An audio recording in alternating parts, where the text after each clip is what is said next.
Welcome back to the MBC Sports Podcast. Andrew Sullivan, Connell Scruggs, JP Eisenhower, and Andrew Feeney here on Season 3, Week 14, as the Marist War Eagles are headed in to the second round of the state championships. It's going to be Marist versus Flowery Branch this Friday. Let's jump into a preview of that game. But first off, congratulations to JP, first ever upset pick last week. Moves him to 1-17 all time, I believe. So he breaks the streak. Good job. He claims he's getting another one this week. I don't know about that, but it was a good week last week for him. He got the Rutgers over Purdue game. But let's jump into this Marist versus Flowery Branch matchup. First off, last week Marist beats Central 49-0. Feeney, what did you see in that game? I think it was expected. Obviously, the way that we performed, we were the better team, clearly. Really, really good job early on shutting on our defense. Obviously, the pick six on, I think, the first or second drive of the game was huge. Impressive performance running the ball on offense. I mean, it's what we expected to do. We ran extremely well.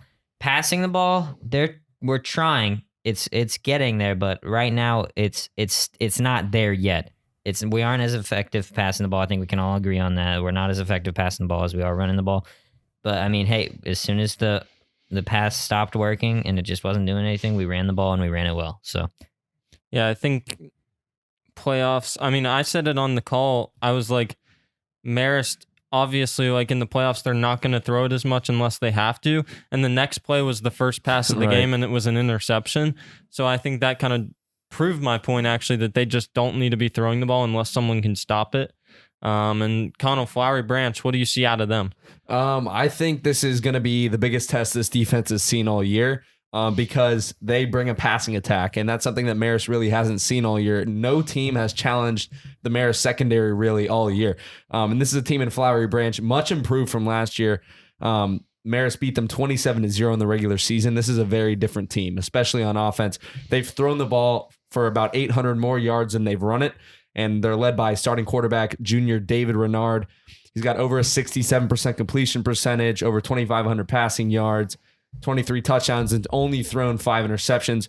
So he's a pretty solid quarterback. He gets it out to his receivers, doesn't turn the ball over very much. This is a very solid passer you have in David Renard. And then you look at their running back duo, sophomore Miles Ivey and senior Jason Ellingham. We saw Jason Ellingham last year in that game. Split carries with a running back who's since graduated, each over 650 rushing yards on the season and combined for 22. But I think that's much less of a concern than the passing game, because Marist has shown all season they've been able to stop the run. You saw it last week. Narada Levet just get absolutely shut down by Marist, less than 2 yards per carry, I think, for him, and less than 100 rushing yards. He'd only been held less than 200 rushing yards, I think, one time, and that was against Cedartown. So I think the biggest thing, we're going to see how legit is the Marist secondary. How complete is this defense? We know they can defend the run extremely effectively. And can they complete it? Can they defend the pass game extremely efficiently? I don't know. It's going to be interesting. We haven't seen that yet. But as far as Flowery Branch, I think for them on offense, offensive line is going to be big for them. They're going to have to protect against this Marist defensive line in different blitz packages that Marist brings in the exotic blitzes. It's really hard for offensive linemen at the high school level to pick up the different looks that Marist gives. And I think they're going to have to play extremely well if Flowery Branch wants to be successful on offense, because they got to give Renard time to make the throws. Well, you can't beat Marist unless you compete on the lines. And there's only been a few teams I've seen that have been able to do that in recent years, and that's been Oconee County. Blessed Trinity constantly is better than or equal to Marist on the lines. Those have been about the only teams. Cartersville was close, but even then, I thought Marist dominated that game. They just had a few breaks that didn't go their way. Probably should have ended up winning that game, but not many teams that can compete on the lines against Marist. If you can't, you're going to have a hard time surviving. JP, your thoughts? Well, this Flowery Branch team is completely different than the one Marist saw last year. So looking at last year, I think you really have to throw out anything that you remember from last year, because this is really a pass attack offense now and a defense that is much worse than it was last year. When you look at David Renard, he's taken a huge step from where he was last year, and it really has become a passing offense. But also, they still really rely on the running game. When you look at their 2 losses, Jason Ellingham had a combined 77 rushing yards, and that's just not going to get it done. When you look at their huge win versus North Oconee in overtime, he had 222 rushing yards and 4 touchdowns in that game. it really is a passing offense, but they still rely heavily on Jason Ellingham and that running game to keep a balanced offense. And they also have 4 receivers who are over 440 yards. This is a team that can beat you with multiple receivers on the outside. And they also have 2 great linemen. They have Daniel Tolk, the 6'4", 250-pound senior offensive tackle, and Cody Bradford, who's a 6'3", 270-pound senior offensive lineman. Tolk has a offer from Gardner-Webb, which is a D1 school, and then Bradford has a few FCS offers, including Army Prep. But really the main change has been their defense. They're giving up 20.5 points per game. They allowed 39 points per game to the 2 triple option teams they played.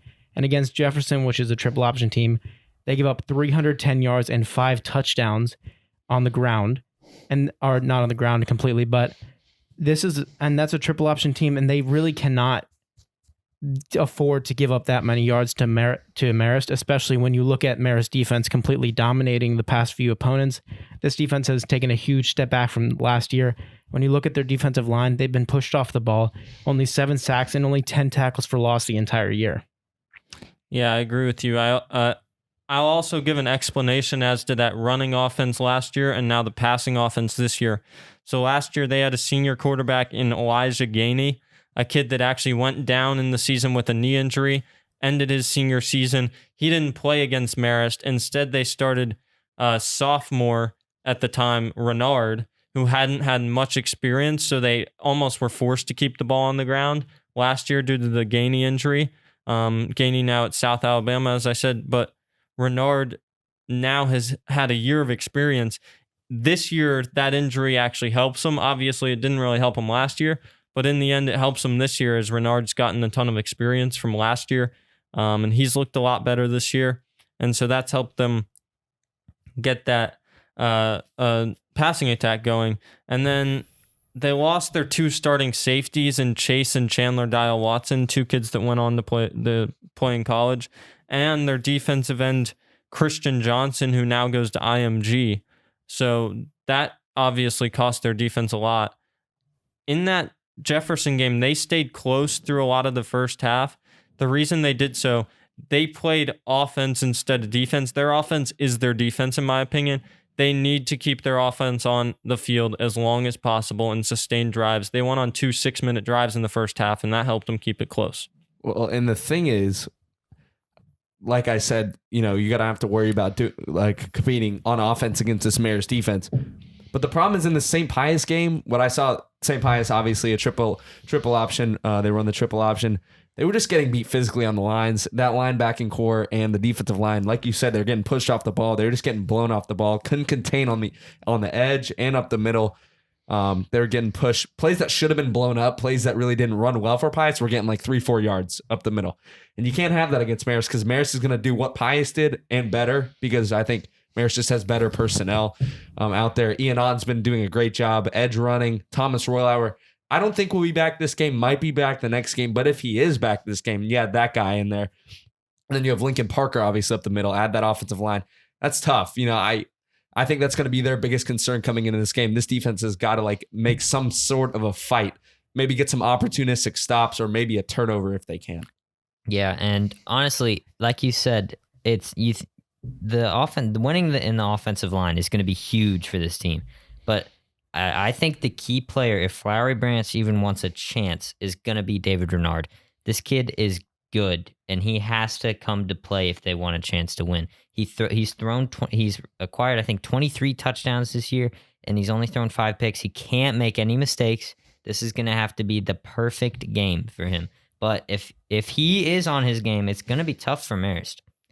Yeah, and another problem with them getting physically blown off the ball is they're a very small team. And when you look at them, they have a lot of players in that front 7 who are under 6 foot. So I think that's going to be a huge concern going against a much bigger Marist offensive line. Yeah, no doubt about that. I also think in that Pius game, what I saw, I watched the second half of that game live because Marist hadn't started the season yet. They couldn't compete defensively down the stretch. They were giving up 4, 5, 6-minute drives consistently for touchdowns just because they could not get a stop. Their defense was so worn out, and St. Pius kept their defense on the field almost all night. That's what Marist needs to do. They need to get stops on the defensive side of the ball and have long, sustained drives, just wear that defense down. The more time that Marist can keep the Flowery Branch defense on the field, the better.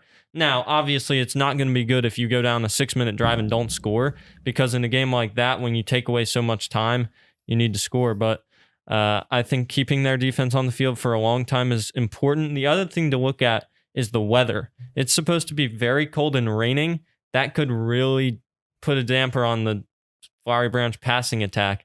So that's one thing to watch, how Renard and his receivers handle that. They've had, out of 273 passes, they've had 24 drops. That's kind of a lot. 24 out of 273 is kind of a lot of drops. So their receivers need to do better. That's almost 9% of their passes have been dropped this year. So the receivers need to come out to play, especially to help out their quarterback, who I have a feeling is going to be under a lot of pressure given the way the Marist front four and front seven played all year. The other thing to look at is Jason Ellingham and their starting running back, as well as Miles Ivy, their other running back. They've kind of been equal in the carries and yards this season. How can they perform? Like, will they be able to do anything on the ground? Because nobody's been able to establish any sort of a rushing game against Marist this year. So how can Flowery Branch establish the rushing game? Because I know they can sling the ball around, but if you're just taking pass rush after pass rush, play after play, because you just can't establish rushing game, at some point you're just not going to succeed, and Marist is going to get into the backfield and blow up plays. Now we'll go into taking a look across the state of Georgia as second round takes place all throughout the state this week.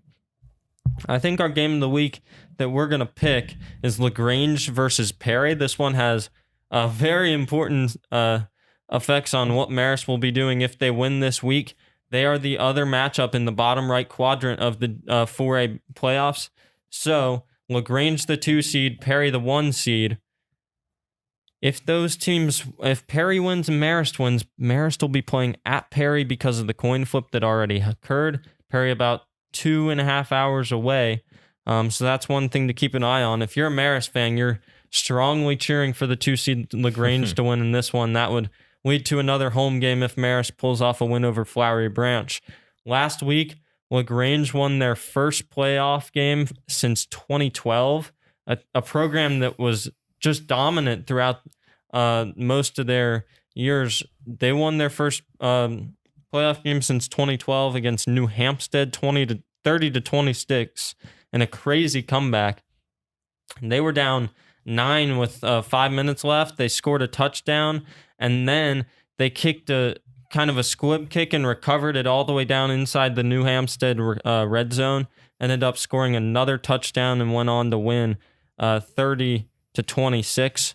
And they've got a good rushing attack led by Cale Gibbs. Gibbs ran for 217 yards last week, over 1,500 yards on the season. And that's a team that would match up a lot better for Marist, and it would give Marist the home game. Marist has been so good against the run, whereas Perry likes to take it to the air. They won their first region title since 1959. That's impressive. They've been 6-4 on the regular season, 7-4 overall. Their offense hasn't been great, but they're led by a passing attack and senior quarterback Lane Rucker, who's thrown for nearly 1,800 passing yards and 60% completion. He's not really dual threat, but those are the kinds of teams that can do better against Marist, are the teams that can throw the ball around. I'm actually going to take LaGrange in this game. They're not favored. I think Perry's favored by about 10 in this game, but I'm going to take LaGrange in the upset. I think they get things going after a big comeback win last week. I'm going to take Perry here. I just think LaGrange didn't look very good in their first round game. Also, Perry's sitting at 7-4. 3 of those losses are first 3 games of the season, one of them to Houston County, and then one of them later in the season to Tift County, which I think is a 6A school, much larger school. But yeah, I just think Perry, I think they match up better. They probably are the better team, not by much. I mean, I think these are pretty closely matched teams, but I think Perry's gonna win it. We're all LaGrange fans this week, though. Yeah, we are. You know, it's getting late in the season. I'm not looking too hot in the standings. I'm not trying to gain points on Cello at this point. At this point, I'm trying to gain points on Connell and JP. I'm trying to get into that second place spot. This game is really, really tight game, I think. I researched Perry for the bracketology. I watched a little bit of their highlights in their film. Defense is kind of weak, to be honest. And their offense hasn't produced that much. I'm hopping on the LaGrange train, baby. I'm going LaGrange for this one. Standings real quick before JP picks is I'm in the lead at 54. JP with his upset up to 47. Connell at 45 and Feeney at 42. Yeah, I'm really am concerned about this Perry game because the one big problem I have is that loss to Tift County 29-10 and Tift County is 2-7. That is a huge concern for me, but I still think Perry is just overall a little bit better than LaGrange is at this point. Some other games to look at. We won't pick any more in high school football, but some games to look at across the state. An interesting one in Benedictine and Cairo. Benedictine pulls out a shootout win over Troup County 42-35 last week in a thriller. That was probably their biggest game up there, but Cairo has gotten on a roll. They have been absolutely playing phenomenal football. They won 37-0 last week over West Lawrence, I believe. And they're 5-4 on the year, but they started all losses and they've won every single game since. They lost to Bainbridge 21-0, which honestly isn't too bad of a loss. And then they really got things going. So that's one to look at. In 4A, go up to 5A, some really good matchups. St. Pius and Cartersville. Cartersville, the number 2 seed out of Blessed Trinity's region because they never got to play due to COVID. But they're undefeated. No, their one loss is against Cherokee, who's not in 5A. They're up in 7A, so not a bad loss there. Cartersville probably going to be favored in that one, but St. Pius coming in, only loss on the year to Westminster. But they did play well last week. They beat Decatur for the region title. Good one to look out for there at St. Pius. Ware County and Creekside, another good one to look out for. Creekside, the number 1 seed, Ware County, the 2 seed, but Ware County's only losses come to Warner Robins. So I got to say Ware County will be favored there, but another good matchup. Woodward and Warner Robins. I think Warner Robins has a big advantage there, but another one to watch for. Woodward, a team Marist took down. And then your big one up in 7A, in my opinion, this week. North Cobb and Lowndes, both one-loss teams. North Cobb, the 1 seed. Lowndes, the 2 seed. Lowndes only lost in the region to Colquitt County, I believe. And they got a COVID-19 quarantine for 2 weeks, and they haven't really played the same since then. But they're looking to get back on track, and they have to travel about 4 hours up north to play North Cobb. But I think that'll be your biggest game of the week to look out for outside of 4A. Now we'll go college football, starting off with you, Feeney. Auburn and Texas A&M. And this one, we'll talk about the playoff implications a little later. But first, just take us through the matchup here. All right. You got 2 teams in this game, right? The most overrated team. Two teams in every game. Yeah, I know. All right. The most overrated team in college football in Auburn. That's right. All right, now listen. I've been thinking about this all season, with Texas A&M. They beat Florida. You have to give them that. They beat Florida. I think that it was kind of more of Florida beating themselves in that game. And I think that it was really, really early in the season. I really don't think that it means that much. I mean, it obviously playoff implications it does. But Auburn they've played terribly. But I'm just going to give you a reference game here. Texas A&M beat LSU 20-7 last week. Auburn beat LSU 48-11 2 or 3 weeks ago. I think that Bo Nix is going to be motivated, and I think that Gus Malzahn's probably, fighting for his head coaching status at Auburn. I don't think the buyout is really big, so he's probably not going to get fired either way. But I really think that Auburn's going to pull this one out. I like what you said there, though. I don't think Texas A&M has been that impressive. I mean, they just got steamrolled by Alabama, which everybody has, but if you're the number 5 team in the country, I would kind of expect you to compete with Alabama, and they were out of that game after the first quarter. That Florida win by 3 points, I get it. That's impressive, but like Mississippi State by 14, Arkansas by 11, LSU by 13. Let's not forget the Vanderbilt game. That was The the first first- game of the season. First Yeah, game I'll of the give them season. that. It's but, still like, Vanderbilt. I agree. So they haven't been that impressive, but I'm just going to take them because Auburn's not that good and Bo Nix is not that good either. I don't. Yeah. Go ahead. Y- Connell. You know who I'm picking in this Yeah. game, so we don't even say it. But fact is, they lost to Alabama week 2, and actually they were competitive with Alabama through about a quarter and a half. My So- bad. Quarter instead of a quarter and a half. maybe the Connell. half. but- Okay, 6 I more mean, minutes. My bad. let's not forget the fact that Auburn just got waxed on the field. It was an absolute massacre in Bryant Denny. Bo Picks made an appearance through 2 of them. Brian Branch got one. Malachi Moore, both true freshmen. I mean, he's got 10 touchdowns, 7 interceptions. That guy was a SEC Freshman of the Year last year. Let's not talk about that abomination.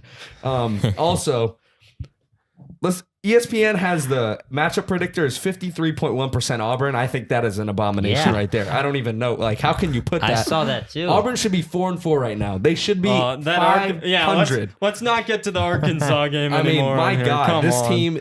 this team is they're an embarrassment. Let's just say the Auburn Tigers this year. Not saying that the Aggies are that good. They're pretty good based on what they've done in recent years. Jimbo's definitely on the up and up. Yeah. There. But you know what? Auburn's just they're bad. Hey, if you want entertainment on the podcast, just bring up Auburn and you'll get it. I agree with you. Like Texas A&M, they're a good team, but at the end of the day, they should not be number 5 in the country, and I'll stand by that. No. The only reason they're Yep. there is because they haven't played anybody. scrapped their way to beat Florida. But put BYU there or Cincinnati. Cincinnati's Come on, better. BYU really? gets disrespected Cincinnati is another better year. than them at this point. At this point, Cincinnati's better than Texas Yep. A&M.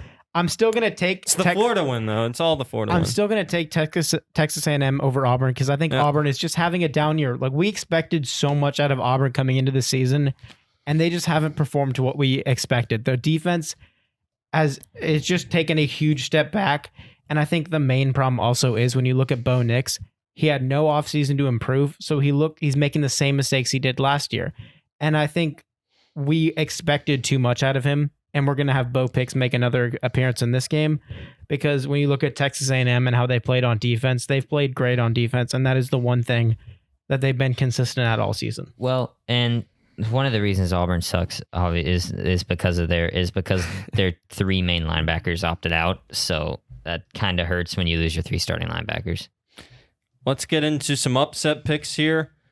I'm going to start us off. I wanted Liberty over Coastal Carolina because that was an 11 or 12 point underdog for Liberty, who has beaten 2 ACC teams this year, and their only loss is to NC State by 1.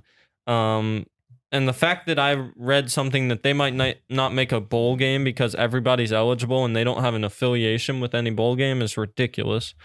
But that game gets canceled, rescheduled to BYU versus Coastal instead. I didn't really like that one, so I'm going to go Indiana over Wisconsin. I get it. Penix is out for the year. The quarterback at Indiana, Michael Penix Jr.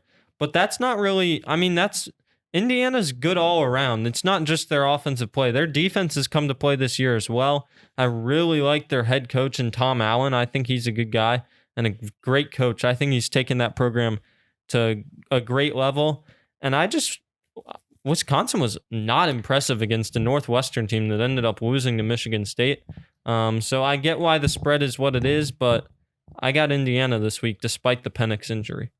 I'm going to take the Washington State Cougars over the USC Trojans. They're a familiar face in the upset pick department. USC has escaped 2 games earlier this season that they really should have lost. Washington State's a 13-point underdog here. I don't think they're really that good, but USC is really on upset alert every single week of the season. Hopefully this game doesn't get canceled because it's in the Pac-12. But I think I'm just going to continue my Pac-12 Big Ten rotation of upset picks until the year ends. So I think USC has been picked as an upset pick in every single one of their They games have this year. every game USC has played and Yeah, they've been I picked. had them last week until their game got canceled. they're on upset alert every single week. every single week. And I wouldn't even call it upset alert. I'm just going to call it loss alert. Yeah, I'm gonna take Coastal Carolina over BYU. I think a lot of people are like, well, this is huge for BYU. Like they have the ranked team. It's huge for both teams. And I agree. Like it's good that they both have like like now they have good teams on their schedule. In my opinion, there's still like no real way to tell how great either of these teams are just because of their conferences. That's nothing against them. It's literally just because of their conferences. So that being said, I think it's going to be whoever wants this game more. And I think it would be cool to see Coastal Carolina beat BYU.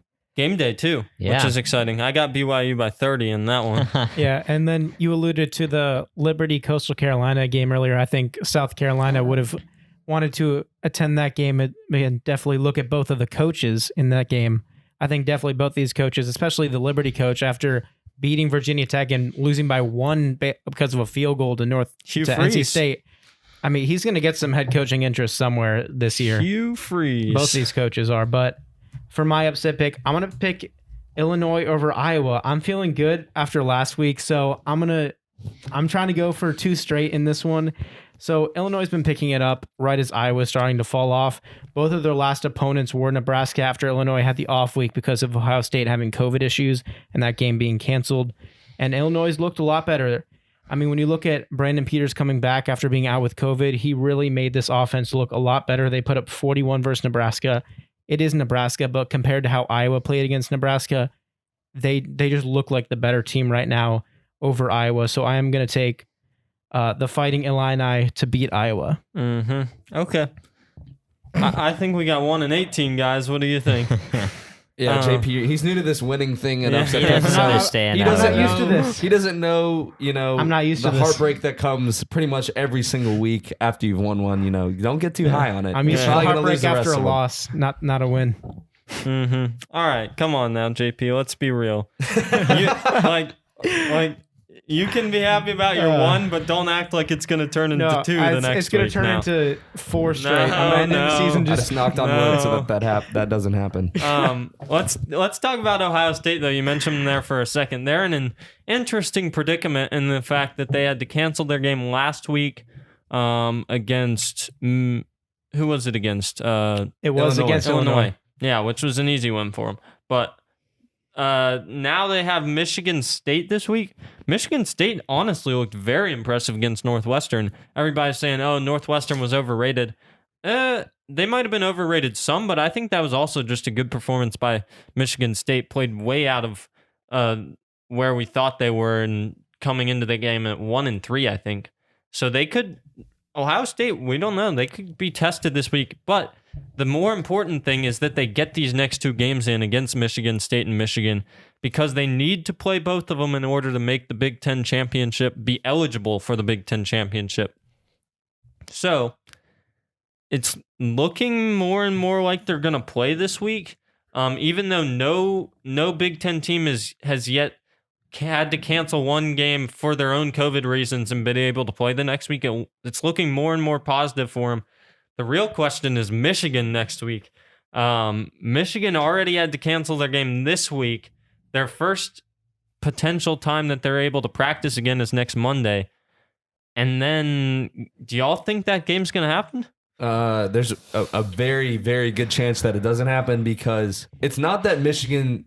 I'm not a part of this conspiracy that's like, Michigan just hates Ohio State, so they're just going to not play that game to screw them over. No, they're not going to do that. It's going to be more of like they might not have a competitive roster. They literally might not have the competitive roster to play against Ohio State, which they don't have a competitive roster with all their healthy that's players. What I was going to say. Come on, let's be real here. But even less competitive, they're going to get blown off that field. So I mean, I don't think if they cancel that game, I don't think it's going to be because they just don't want to play Ohio State or they don't have a competitive roster. It's because they physically can't play that game. No, that's what I meant by not having a competitive roster. I don't think Harbaugh is the kind of guy to do that sort of thing. There has to be a certain number of scholarship players, right? Correct. So I think that's going to be the problem. That's what I meant by competitive roster. I think that's they going have to be the enough problem. scholarship guys to play And the game. now, if one of the next 2 games doesn't happen, let's talk about playoff scenarios.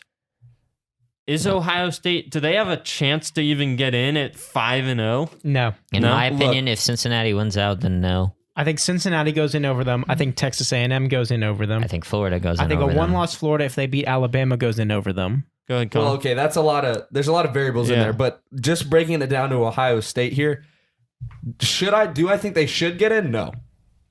Is there a possibility they get in? Yes, because of Yes. the bias that exists in the committee right now and Right. how much everyone really loves Ohio State. I mean, It's you a can name see thing. it's a name thing, and that's a lot of what the rankings are, and you can see just by the pure disrespect to BYU at 13 right now. Like, just look at number 8, Georgia. How is Georgia proved they deserve Iowa to be a State number 8 at team 9. right now? Like, basically those two things. But what I'm saying, it's just name basis. You know, they have a chance to get in just because their name is Ohio State.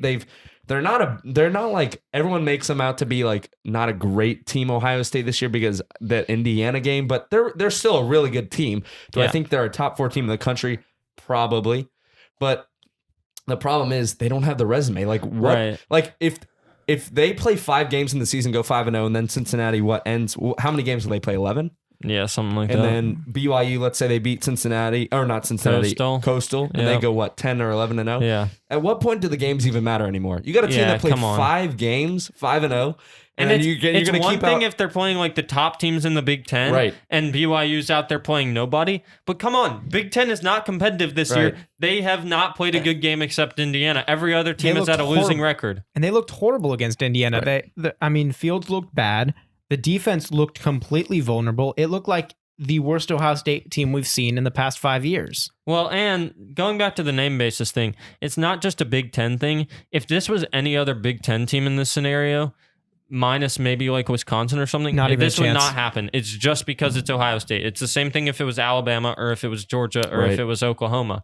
It would never happen to a team like, say, Northwestern. Northwestern, Right. even if Northwestern had the same scenario, no chance Northwestern gets in because it's all on Ohio State name basis.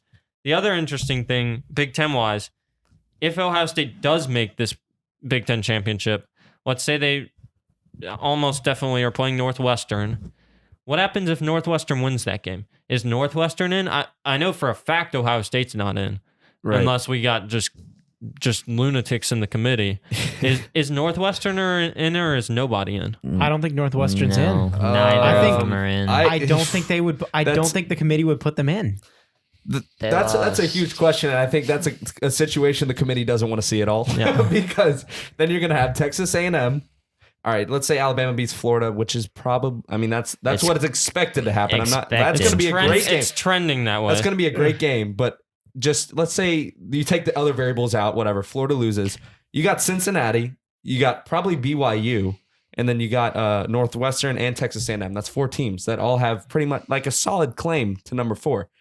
Now, then it becomes, what does the committee value the most out of, like, each team kind of brings their own little thing. So let's rank those. So we have one loss. So we're assuming Alabama's in. They beat Florida. That's one team in. We're assuming Notre Dame's in because I think they just got that Yeah. Wake Forest game canceled. Look, I think Notre Dame's got to be a lock. Notre Dame's beating Syracuse. They're a lock at this point, I even don't- if they lose to Clemson. Yeah, I So still that's 2 lock spots. Let's for now say Clemson is 3rd. Connell, let's rank these because there could be 2 spots and there could be 1 spot based on that Notre Dame Clemson game. Where do you rank these teams? 1 loss, Texas A&M, undefeated BYU, undefeated Cincinnati, and Big Ten champion Ohio State. Where do I rank them? So Or Big Ten champion Northwestern. Sorry. Big Ten champion Northwestern. The biggest thing for me is going to be Northwestern or Cincinnati. I think it's going to be between those two in that case. And honestly, Has BYU won because out? you think Texas A&M's over. I don't look. This is just my rankings, not looking at it from a committee perspective. I don't think Texas A&M, with that situation happening, has a more arguable case to make it to the playoff than those other 3 teams. And I don't even know if they're that much better than the other 3 teams, to be honest. But the committee has them ranked 5 right now, so whatever. But Cincinnati, that's going to be tough. That's going to be a tough pill to swallow if Cincinnati doesn't get that 4th spot in that case. So 1 spot left, 2 gets in. 1 spot left. Who gets in out of those 4? Yeah. Why are you ignoring BYU?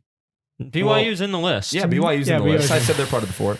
I think Probably Northwestern. JP? Probably Northwestern. Wow, really? Yes. Wow. I hate that this will never happen because I don't think they would put them in, but I think Cincinnati deserves to be in, but I think they would put Texas A&M in. Feeney? They love their conference champions. They've shown that through the That's past couple exactly of why I years, and I said know it. that's why you said that. But I just can't see a Northwestern team that dropped to Michigan State, who didn't look bad, but their record's terrible. And I really don't think that they could put Northwestern in. I think it would have to be Cincinnati And or BYU. Cincinnati would be a are conference saying- champion. Okay. You guys are overlooking the fact that they, in this case, would have beaten Ohio State. Hey, and Cincinnati also. We are saying they're beating Ohio State here. Cincinnati is also a conference champion. Right. They might not be a Power 5 conference champion, but they are a conference champion. But here's my thing in that case. You got 2 conference champions. One of them has beaten Ohio State, and the other has gone undefeated, but And they haven't beaten who have they UCF or beaten? something. Who- They would play UCF or Memphis, I I'm- think, in that and I'm conference. not champion. saying Cincinnati's anything. beaten UCF and they've beaten SMU and they've beaten. Memphis. I think And I they've think beaten- Cincinnati's a really, really talented team. But like, if you just look at the resume, like neither of them really has a good one right now. But then you had Ohio State. Ohio State win for North. I don't. And that, based on how the committee values Ohio State, I think a win over them almost might win Northwestern if over. you're a Big They have Ten a big fan, one against Tulsa too, by the way, coming up. Who's ranked? Yeah, if you're an Ohio State or Northwestern fan or Cincinnati or BYU, you're hoping that Notre Dame beats Clemson Yes. again. Yes. Because then that just clears Clemson out of the picture, and you have 2 spots open now. Well, I mean, you have at least one in that case. Not necessarily 2, because we're assuming that Ohio State loses to Northwestern, which is yeah. probably not going to happen. Like, I'd say like a really, really good chance that's not going to happen. But then at least, right, we're having this conversation again, like, but with a different scenario in that case. Like, So they let's- got a case open. If BYU beats Coastal, you have them still behind Cincinnati, right? Yeah. Yeah. Yes, Okay. but by such a small Let's margin. get to this. Cincinnati loses to Tulsa. Now BYU's ahead of them. At what point, like, what needs to happen for BYU to get in? They will never put BYU in. It's never going to okay. happen. This season, it's not going to happen. Everybody needs 2 losses, right? Everybody needs 2 losses. So A&M loses to. Here's Who do 2. they have? It wouldn't happen. Okay, look, it just I would think not happen this year. BYU could get in if that Ohio State scenario happens where we have actually I don't even know in that case, because Northwestern, I had them. I think the only path to the playoff for BYU is Notre Dame beats Clemson Yeah, again. I think that's it. And, Northwestern has to loses. No, it doesn't I matter think in that here's how case. it happens. It's Loses. They Clemson. lose. Yeah, they Clemson have to loses win. to Notre Dame. Notre Dame 1 spot. Yep. Alabama beats Florida. 2 spots spot. secured. Ohio State wins the Big Ten championships. That's 3. 3 spots secured. A&M loses to Auburn or Tennessee. Cincinnati loses to Tulsa. UCF or in and the Tulsa. championship. Loses to a both. lot. I think 1 loss Cincinnati's behind undefeated BYU. Yeah, I think so. I think that's the only path for And BYU right now. what would be even crazier? What if we have an undefeated Pac-12 champion? Nope. I think I you gotta write the Pac-12's Pac-12 out. off. I know, but Who would it be? It wouldn't USC? it's USC? What's How many games would they USC? have played? Washington 6 or USC would be it, 6? but I 6, but They wouldn't win. Is the committee They wouldn't get in. the committee has disrespected BYU so much? Would they They've put- already will they disrespected the put Pac-12 undefeated- more. I mean, They've disrespected the Pac-12 even more, What though. the They put highest- Oregon below BYU already. the So highest rated Pac-12 team right now is a 3-0 USC at 20. Yeah. So I think the committee doesn't really value the Pac-12 that much. We just went over One this. one other situation for you. Florida beats Alabama. Oh, this is the one. This is the one that's always been hard. Clemson beats Notre Dame. Ohio State wins out and wins the Big Ten championship. This is the one I've thought Yeah, about for a we while. talked about this, but Me yeah. and Andrew had to talk about this for a while. And honestly, Who's your top 4? Go right through here. We ended up. JP, who's Okay. your 1 through 4? Rank them. So Florida would definitely be in Right, this situation. Notre Dame and Clemson would both be in because they split, right. and it would be between Ohio State and Alabama. And Most who would you, likely. and who do you have in? I think they would put Alabama in because equality wins. Connell. okay, so Ohio State has how many wins in this case? 7? 7 no.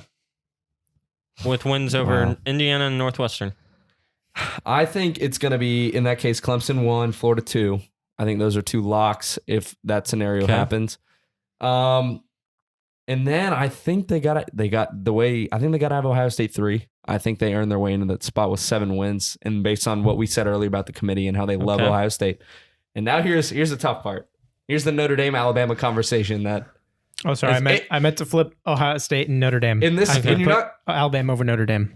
and you're not gonna like this answer, but it depends on how each loss looked. Notre Dame, how their loss looked versus Clemson, and how Alabama's loss looked versus Florida. Whoever looked worse, they're 5 for me. So Whoever looked better looked 4. Connell's is Clemson, Florida, Ohio State, and then Alabama or Notre Dame. JP, what's your 1 through 4 again? Mine would be Florida, Clemson, Ohio State, and then I'd put Alabama over Notre Dame just because I think they're currently ranked above Notre Dame, so I think the committee would choose Alabama. Feeney, something tells me Notre Dame's in your top 4 here. Yeah. Well, here's the thing. Connell's not going to like what I'm about to say. Notre Dame's strength. Alabama's out, aren't they? Alabama's out. Notre Dame's strength of schedule gets better at the end of the day. That's just what Clemson, it is. for you, it's Clemson, Florida, Notre Dame, Ohio State, or Ohio State, Notre Dame, something like that. Notre Dame's at 3. And Ohio Notre Dame State's would at be 4. at 3. Notre Dame and Ohio State's at 4. I Because just don't see they how have to put the Okay. conference championships All right, first. look, strength of schedule. I'm going to debate that because Okay, let's do Alabama it. Let's currently do is it. the Yeah. 15th strength I think we of can schedule. all agree, though, Clemson would be 1 in this All right, scenario. yes, but going back to strength of schedule, Alabama currently is the 15th ranked strength of schedule. Notre Dame has Right. the 64th.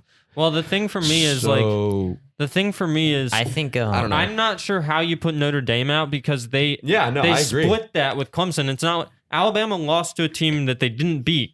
Notre Dame lost to a team that they beat. I think So I think it's that Alabama Notre Dame and Ohio should State. be in, but I think the committee would put Alabama Name in. basis. Name I think basis it's name again. basis. I think Ohio State's out in that case. I think Because who did they beat? I like Come Ohio on now. State being. I I like agree. Ohio Come on State now. being out. I agree. I don't like want Ohio them in. State being out. I like the Alabama, Florida, Clemson, and Notre Dame. That'd be- I think that's the best playoff There option. are but so Ohio, many but you know Ohio reasons why State's the gonna be committee in. won't do that, but they should.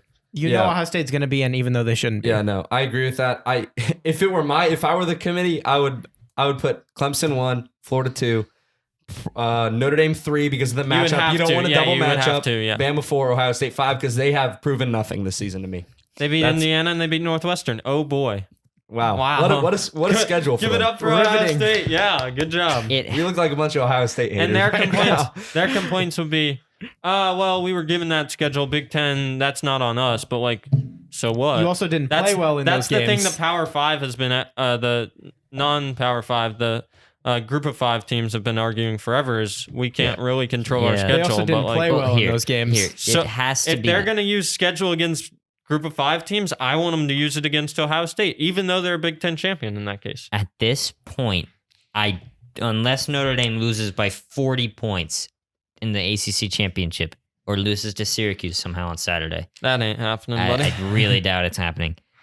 I cannot see Alabama or Notre Dame being left out of the playoff right now, unless Notre Dame gets blown out, or if I really don't think Alabama's in. Alabama's in at this point. Yeah, I think that's one of, if not the worst scenarios for the college Yeah. football playoff Yeah. committee. The other scenario is It's where the one we talked is about. the one we talked about where there's one spot left because, one spot left where Ohio State is lost. one of the SEC and ACC championships doesn't go to the undefeated team, Mhm. so that secures 3 spots, and then it's like up to a bunch of teams. That's the other one. But Ohio State kind of could lock that up, I think, if they win out. That would be ideal for them. Is somehow Ohio State doesn't make the Big Ten championship or doesn't go undefeated, and then you get Florida and Clemson winning. I think that's ideal for them.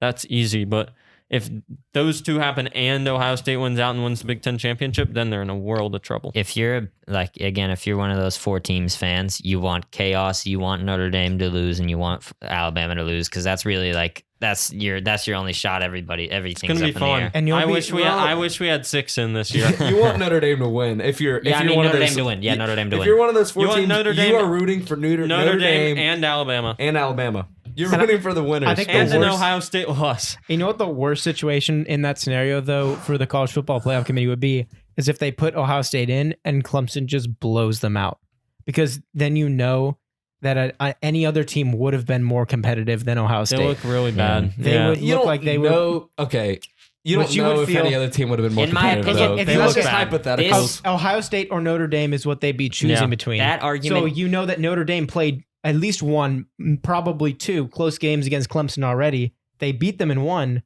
So you know that they would play better than Ohio State if Ohio State gets blown out by Clemson. Yeah, but here's the thing. That argument that you just said before that well another team would have played better. No. I hate that argument so much. I hate that argument so much because literally. But you know it's going to be brought up. No. I know you hate the argument, but it you is know going it's to be going to brought be up brought up. regardless. It's always going to be brought up. It always is brought up. But Hold on, why do you hate it? because going back to 2018 when Notre Dame got blown out by Clemson, which they Always got to go back to Notre Dame, guys. this is a great He's in his example. roots. Okay. Yeah. Notre Dame, all the Georgia fans flip out. Georgia Clemson goes goes on to lose on. to Baylor, right? But yeah, Georgia loses to Baylor because there was no heart. Again, stupid. That's But- on you. That's that not was on on us.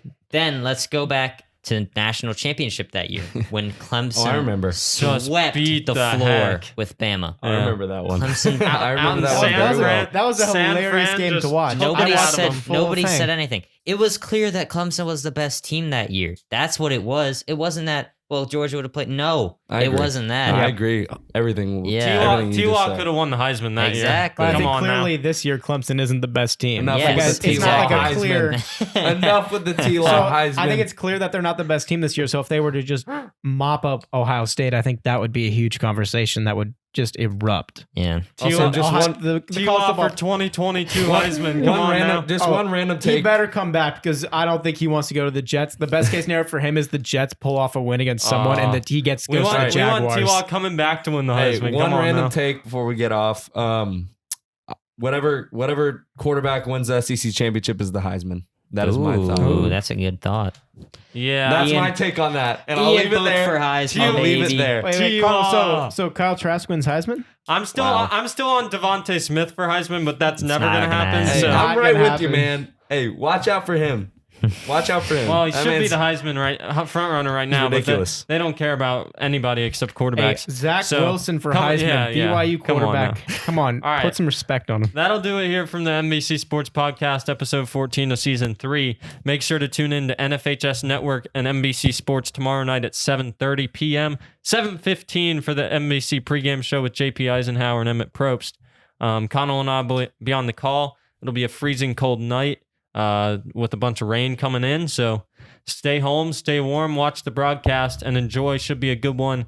We're excited for one of the best matchups we've seen all year, Marist and Flowery Branch. It'll be interesting to see Marist's defense take on one of the first passing attacks they've seen all season. But from everybody here at the NBC Sports Podcast, saying goodbye for today. Go War Eagles.